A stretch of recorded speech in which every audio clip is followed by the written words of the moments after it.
Hello, okay, good day sa'yo, Pisces. So, ngayon ang gagawin nating spread is yung parang 7 card end of the year reflection spread. Ito yung spread para i-integrate at i-release ang mga energy mula sa 2025 para maging light ang pasok ng 2026 sa'yo, no? Titignan natin ang year's major lesson mo, kung ano yung na-acknowledge mo na dapat i-celebrate, at kung ano yung dapat na alisin sa iyong mindset at sa iyong aksyon, no? At syempre, ang energy na para ma-embrace yung 2026 at ang iyong main challenge ahead sa 2026 at ang syempre ang universal advice, no? So this is very interesting para maganda ang pasok ng ating 2026, no? So, let's go ahead na po. So, kung bago ka sa ating channel, please don't forget to like and subscribe. So, don't worry po, nag-cleanse na po ako. But before tayo mag-start nito, anong pinaka-major lesson o wisdom na nakuha ni Pisces noong 2025? So, let's see, no? Patry ng 7 card. Spirit guide, please. Give me 7 cards, spirit.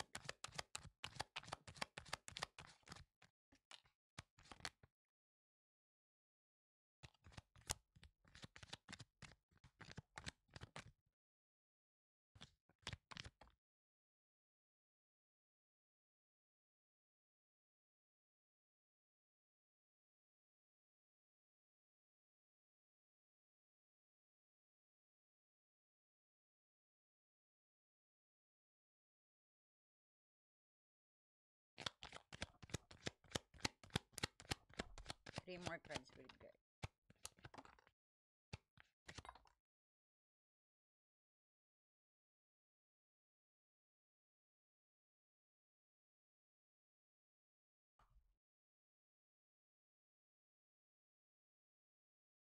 Two,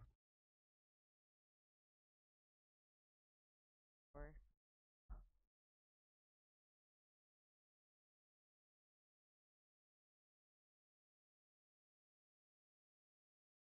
Siyempre, maraming guidance, no? Siyempre, para dadalin mo yan. Saan ka dapat mag-focus? Message ng iyong soul sa'yo, no?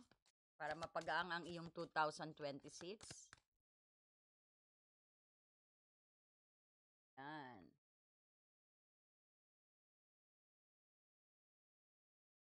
Siyempre, love message din.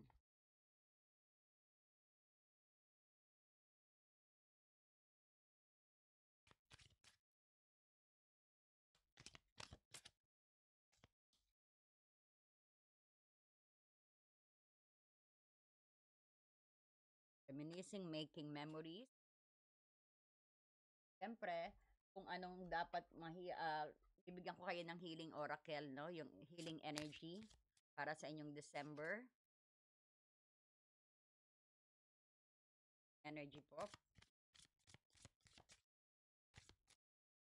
Kung ano yung dapat ma-heal sa inyo. Ayan. First, want you to have the affirmations na patuloy lang kayong mag-affirm. Kaya babasahin natin yan. So, ito yung pinaka-major na lesson o wisdom na nakuha mo noong 2025 is the harvest, no? Ayan, marami kang harvest. And then the wheel of the year, wheel of fortune din, ang dapat mong i-acknowledge at dapat mong i-celebrate. Ang king of wands naman ang mindset, parang pagiging ano siguro to, structure, or sabihin natin adventurous, baka nasobrahan ka ng ano dati, pagiging adventure. And then syempre ang dapat mong i-action din kung ano yung dapat mo rin tanggalin na action. Ayan yung pagiging being trap, no? And then ito yung syempre ang energy na dapat mong i-embrace sa 2026, ang Nine of Pentacles. Wow naman. Pag Nine of Pentacles, that is you need to enjoy what you work for. No? Siguro hindi nyo gaanong nai-enjoy yan. And then, look at this naman. Ang main challenge mo, no, ay ang Ace of Wands. yung pagiging creative, new ideas, no? And then ito naman yung sabihin natin, ang pinaka ang general message sa ang Ten of Wands. Ang message ng universe. Kumbaga, ito yung dala-dala mo. Ang marami kang dalahin, no, na it will come to an end. Yung nabigatan ka na rin. Kumbaga, it's about time, no, sa 2026. Ayan. So, Pisces, no, I will explain. Let me scan your card. Makikita mo rito na, no, itong 20 harvest, ito yung sabihin natin isang major lesson, no, na natutunan mo. Sabihin natin isang harvest, this is a major arcana na sinasabing the world, no? So ang pinaka major lesson yung successful completions at integrations. So ang pinakamalaking lesson nito yung sabihin natin yung pag-abot sa mga cyclical end na ang lahat ng hard work mo ay nagbunga, no? Naging buo ang karanasan mo. At ngayong handa ka na sa mga susunod na yugto, no? Halimbawa, yung mga naging successful ang mga project mo, no? Marami kang naresolbang problema, no? So kung makikita mo, ito naman yung anong dapat mong i-celebrate. Talagang dapat i-celebrate to dahil this is a positive change, no? At timing. Ito yung talagang ipagdiwang mo. Ito yung mga ipagdiwang mo yung mga pagkakataong nagdala ng biglaan at positibong pagbabago sa iyo, no? So, nakita mo ang swerte at na-ride mo ang mga momentum. Ito rin yung tanda ng kaya mo nang mag-adjust sa tadhana, no? That is the wheel of the year. So, tignan mo rito ang iyong dapat na i-release na mindset. So, or sabihin natin, ito yung need to control or overconfidence. So, kailangan mong i-release ang sobrang pagiging dominante kasi this is the King of Wands, no? Parang kailangan mong i-release yan, pati yung sobrang pagiging impulsive o yung pag-iisip na ikaw lang yung tama. So, bitawan mo Pisces ang kailangan mong laging maging boss o ang hindi makinig sa iba para maging mas bukas ka sa new opportunities. At tignan mo rin ang iyong what to release, kung ano yung dapat mong tanggalin. Ito yung self-imposed restrictions na actions. Ito yung pinaka-critical. Ito rin sabihin natin ang habit o actions na dapat mong itigil at ang mga pagtarap sa sarili mong limitasyon na ikaw lang naman ang gumagawa.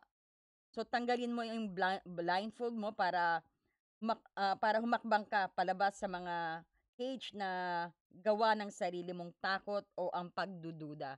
So itong action na to dapat mong i-release, no?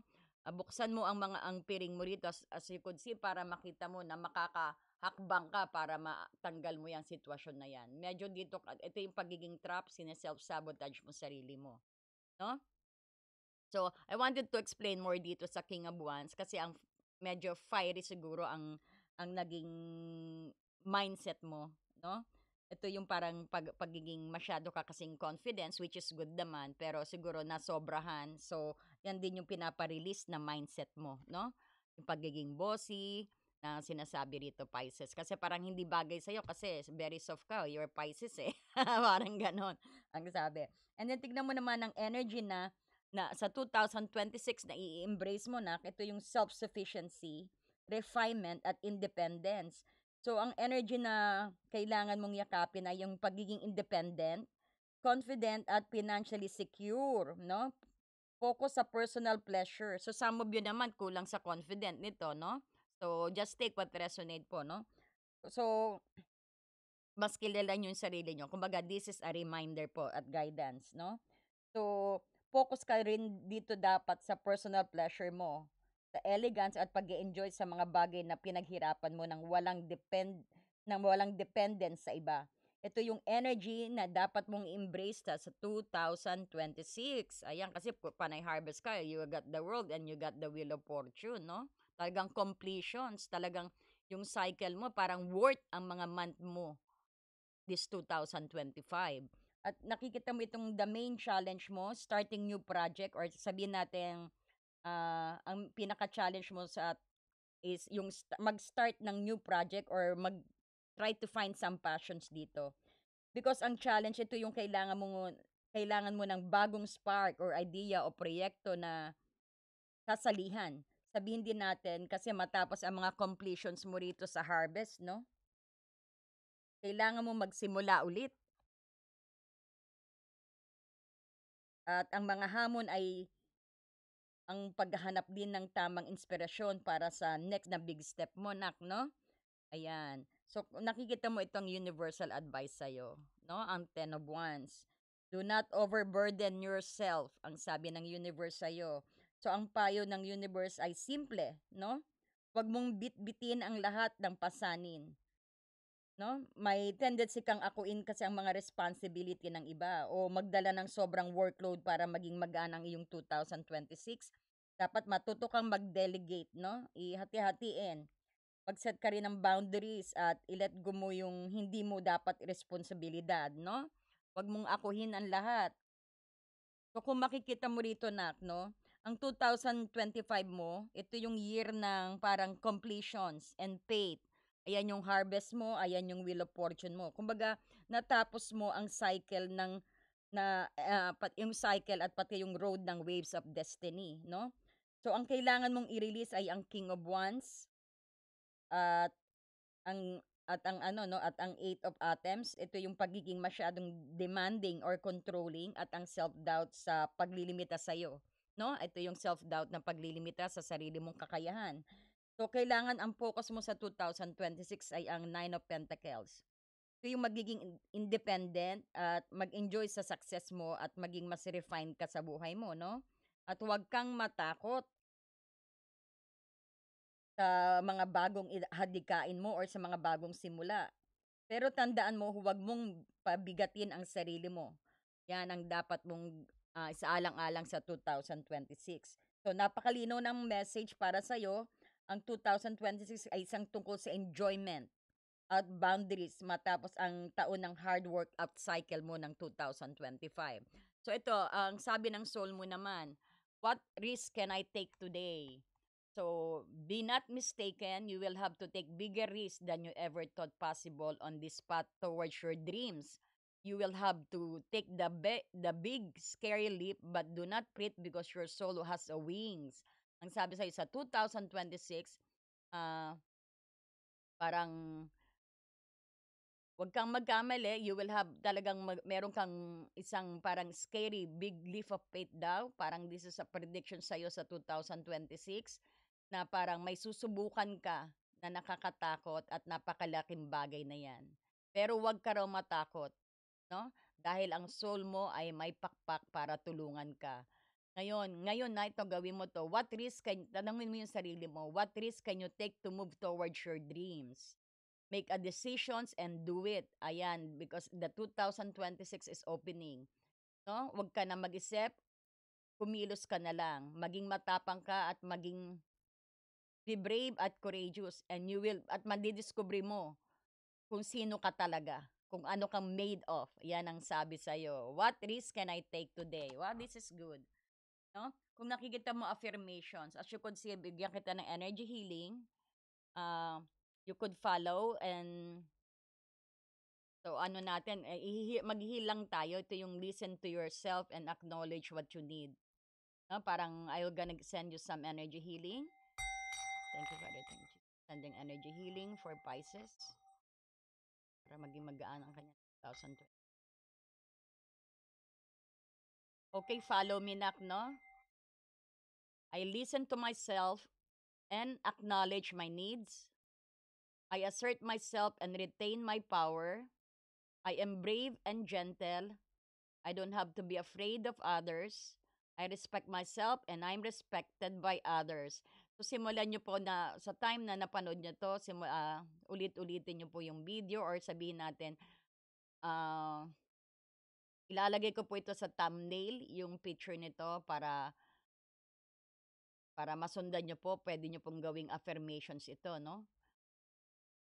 Everyday, pag wala kayong ginagawa, no? Kasi makakatulong po ito sa inyong 2000 sa pagpasok ng 2026. no? Itong affirmations na binibigay sa iyo, Pisces, no? And syempre, guidance sa iyong love life. At syempre, make a new memories, no? Sa pagpasok ng 2026, make sure na learn from the past din. Ang sabi, when it comes sa iyong love life, uh, yes, reminisce mo yung mga nangyari sa'yo, pero gawin mo daw na parang teacher ang experience mo pagdating sa pag-ibig, no? And make a very, very happy, wonderful, parang wishing you luck, no? Gumawa ka ng memories na dapat na, kumbaga, nabatayan mo na rin ang past mo, parang ganon. So, tignan naman natin ang mensahe sa'yo ng ating Romance Angel, Pisces, kanyang love life. Children, ako, some of you, mag-anak na raw. Hindi. Your love life is being affected by children. Baka yung mga ito, yung mga inner child ninyo na dapat i-healed na. Tsaka sabihin natin, baka some of you, ang inyong talagang focus din isang sa mga anak, no? And parang this is also, your love life is being affected by children. Baka yung persons nyo gusto na rin magkaanak, gusto na rin kayo magka-baby, no? Parang there's a lot of ways. Ayan, mag-IVF kayo. Ayan yung sabihin natin na your inner child is healing now, this 2025, no? Parang nakikita natin na malaking na malaking role ang 2026 sa inyo, na parang nakapokus din sa ang pag-ibig ninyo, ang love life ninyo sa bata. Talking about children, no? Ayan. Then, syempre, yan pa natin kung ano pang maibibigay na mensahe.